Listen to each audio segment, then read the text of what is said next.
Basically یہ تھا کہ ہمارے سارے کیسز جس میں ریکاؤنٹنگ کا ایشو نہیں تھا، بیسیکلی یہی تھا کہ جو ریکاؤنٹنگ کی اپلیکیشن آئی ہے تو ہمارے ویلڈ ووٹ کو انویلڈ کر کے پھر ان کو دوسرے پارٹی سے مائنس کر کے ہمارے 1,34,000 سے کم کر کے 1,20,000 تک ہے۔ اب دو کیسز جو قومی اسمبلی کہتے ہیں وہ الگ ہے، اس میں نوٹیفکیشن پہلے سے ایشو ہوا تھا۔ یہ احسان ورک صاحب کی جو کیس ہے یہ گجرانوالا والا ہے، اس میں صرف نوٹس ہی آیا تھا۔ اب پہلے دن لگا ہوا ہے سپریم کورٹ کی ڈیسیجن کے بعد، مین کونسل ابراڈ گیا ہوا تھا تو آج ہم نے ریکویسٹ کی ہے کہ اس کی ہیئرنگ منڈے کے لیے ہو، تو منڈے کو انشاءاللہ تعالی اس کی ہیئرنگ ہوگی۔ الیکشن کمیشن پہ ہماری بڑی اسٹرانگ ریزرویشنز ہے، باوجود اس ریزرویشن کے ہم الیکشن کمیشن کے سامنے پیش ہو رہے ہیں۔ یہ بھی آرڈر اگر پاس ہونا ہے تو جوڈیشل آرڈر پاس ہونا ہے، ود ریزنز پاس ہونا ہے۔ ہم الیکشن کمیشن سے پھر بھی یہ امید رکھتے ہیں کہ یہ ہماری یہ بھی استدعا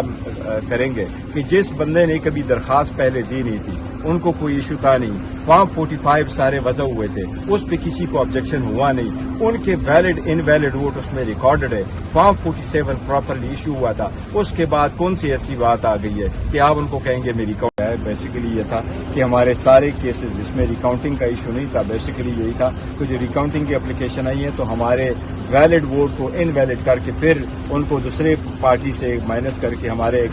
1,34,000 سے کم کر کے 1,20,000 تک ہے۔ اب دو کیسز جو قومی اسمبلی کہتے ہیں وہ الگ ہے، اس میں نوٹیفکیشن پہلے سے ایشو ہوا تھا۔ یہ احسان ورک صاحب کی جو کیس ہے یہ گجرانوالا والا ہے، اس میں صرف نوٹس ہی آیا تھا۔ اب پہلے دن لگا ہوا ہے سپریم کورٹ کی ڈیسیجن کے بعد، مین کونسل ابراڈ گیا ہوا تھا تو آج ہم نے ریکویسٹ کی ہے کہ اس کی ہیئرنگ منڈے کے لیے ہو، تو منڈے کو انشاءاللہ تعالی اس کی ہیئرنگ ہوگی۔ الیکشن کمیشن پہ ہماری بڑی اسٹرانگ ریزرویشنز ہے، باوجود اس ریزرویشن کے ہم الیکشن کمیشن کے سامنے پیش ہو رہے ہیں۔ یہ بھی آرڈر اگر پاس ہونا ہے تو جوڈیشل آرڈر پاس ہونا ہے، ود ریزنز پاس ہونا ہے۔ ہم الیکشن کمیشن سے پھر بھی یہ امید رکھتے ہیں کہ یہ ہماری یہ بھی استدعا